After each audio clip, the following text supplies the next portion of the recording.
afternoon, everyone.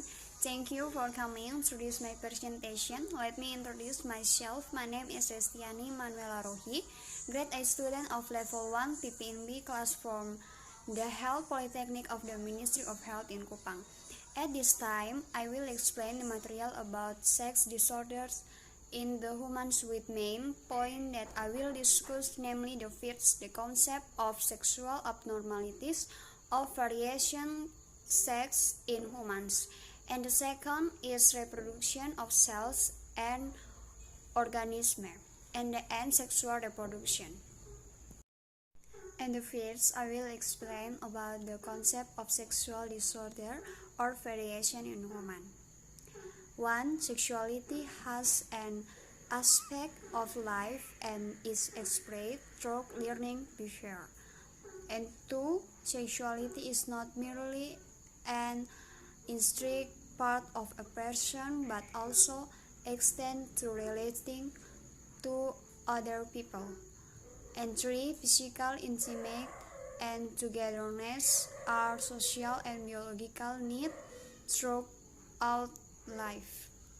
Sexual health, interpreting somatic, emotional, intellectual, and social aspect of sexual life in a positive way that enrich and enhance personality and communication. Sexually healthy includes the burning of physical and psychological disorder. Be positive about sex. Have accurate knowledge about sexuality, conformity between sex, identity, and role. Yang pertama, saya akan menjelaskan tentang konsep kelainan seksual atau variasi pada manusia. Yang pertama, seksualitas memiliki aspek kehidupan dan diekspresikan melalui belajar perilaku. Yang kedua, seksualitas bukan semata-mata bagian intrinsik dari seseorang, tetapi meluas hubungan dengan orang lain. Yang ketiga, keintiman dan kebersamaan fisik merupakan kebutuhan sosial dan biologis sepanjang kehidupan.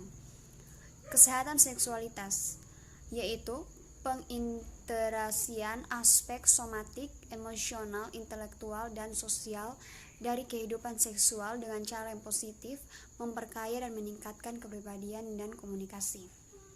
Seksual yang sehat meliputi yang pertama, bebas dari gangguan fisik maupun psikologis. Yang kedua, bersikap positif terhadap seksual.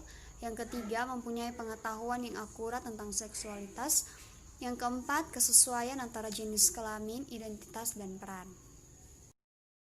And the next, I will explain about the sexual reproduction and organism.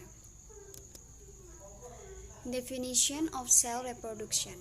Reproduction, or also known as developing, is one of the characteristics of living things to mention their type and number. Meanwhile, the meaning of cell reproduction is the process increasing the number of cells by dividing, both in multicellular and unicellular organisms. Cell division has the following objective. 1. Regeneration of damaged or dead cells. 2. Growth and development. And 3. Breeding or reproduction. 4. New individual variation. Binary fission process. The following are 4 binary fission process which can be explained as follows. 1. Synthesis of the material needed to make new cells. 2. Chromosome attached to the cell wall. 3. Enlargement of cell size and cell synthesis or DNA replication or chromosome doubling take place. 4. After the new DNA has been formed, the cell size reaches the maximum. The cells divided into 2 parts that have the same genetic material. Yang berikut saya akan menjelaskan tentang reproduksi sel dan organisme.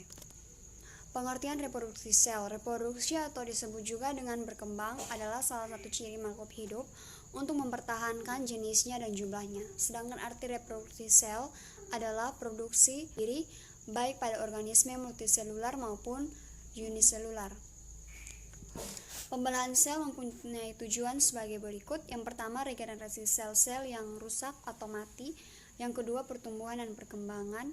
Yang ketiga, berkembang biak atau reproduksi. Yang keempat, variasi individu baru.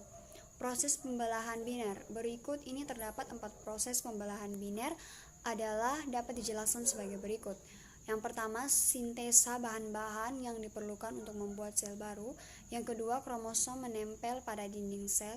Yang ketiga, pembesaran ukuran sel dan berlangsung sintesis atau replikasi DNA atau penggandaan kromosom. Yang keempat, setelah DNA baru selesai dibentuk, ukuran sel mencapai maksimum, terjadi pembelahan sel menjadi 2 bagian yang memiliki bahan-bahan genetik yang sama. And next, I will explain about the sexual reproduction. Sexual reproduction divided into 2, namely endophys, male reproduction organs, and 2, female reproduction organs. Male reproduction organs divided into, namely endophys, external reproductive organs, that is penis, testicles, scrotum, and 2, internal reproductive organs, that is testes, reproductive tract. And the next, female reproductive organs divided into 2, namely, and 1, external reproductive organ, that is ovary, oviduct, uterus, vagina, eggs, and 2, internal reproductive organs, vulva, breast. Sel sendiri terdiri dari 2, yaitu organ reproduksi pria dan organ reproduksi wanita. Organ reproduksi pria dibagi menjadi 2 lagi, yaitu organ reproduksi luar yang terdiri dari penis, skrotum, dan buah sakar. Dan organ reproduksi dalam terdiri dari testis, epididymis, ductus deferens atau vas deferens, vesicula seminalis, ductus ejaculatoris, glandula prostatica, glandula bulbouretalis atau glandula Cooperi. Organ reproduksi wanita dibagi menjadi 2, yaitu organ reproduksi luar dan organ reproduksi dalam.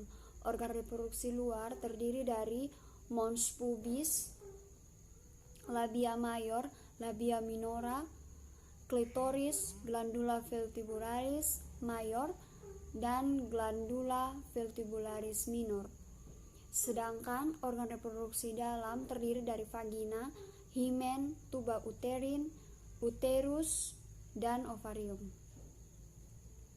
Baik, saya akan menjelaskan sedikit tentang sistem reproduksi pada manusia.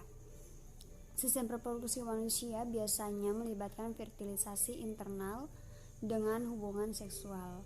Dalam proses ini, laki-laki memasukkan penis ke dalam vagina dan berejakulasi semen yang mengandung sperma. Sebagian kecil dari sperma melewati leher rahim ke dalam rahim, kemudian ke saluran telur untuk pembuahan ovum. Hanya 1 sperma yang dibutuhkan untuk membuahi ovum. Setelah berhasil pembuahan, ovum dibuahi atau zigot berjalan keluar dari tuba falopi ke rahim, di mana ia berimplan di dinding rahim. Ini merupakan tanda-tanda awal kehamilan yang berlangsung selama sekitar 9 bulan bagi janin untuk berkembang.